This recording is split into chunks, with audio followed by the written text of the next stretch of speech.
Around midnight, on September 3rd, 1944, Recy Taylor, a 24-year-old black mother and wife, was walking with neighbors, headed home from a revival service at Rock Hill Holiness Church in Abbeville, Alabama.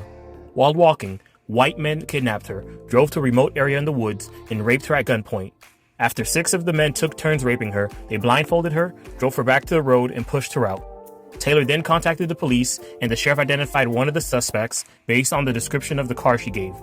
Hugo Wilson, the owner of the car, identified the 6 white men who raped her as Herbert Lovett, Luther Lee, Joel Culpepper, Dillard York, Billy Howerton, and Robert Gamble. None of the men were arrested. When the NAACP office in Montgomery, Alabama heard of Taylor's story, they sent NAACP Secretary Rosa Parks to investigate. After gathering details, Parks established the Committee for Equal Justice to demand prosecution of Taylor's attackers. Amid the publicity, Alabama Governor Chauncey Sparks launched an investigation. In the course of the proceedings, Taylor's character became the main matter of dispute. 4 of the 6 attackers claimed that she was a prostitute and a willing participant. The sheriff accused Taylor of being, quote, nothing but a whore, unquote, and alleged that she had been treated for venereal disease. Other white men in Abbeville described Taylor as, quote, an upstanding, respectable woman who abided by the town's racial and sexual mores, unquote.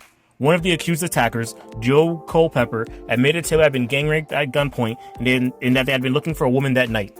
Despite this information and widespread national support for Taylor, on February 14, 1945, an all-white, all-male grand jury failed to indict any of the men accused of raping Taylor. They were never prosecuted. After Taylor's rape, she received death threats and her home was firebombed by whites many times. She was forced to move away.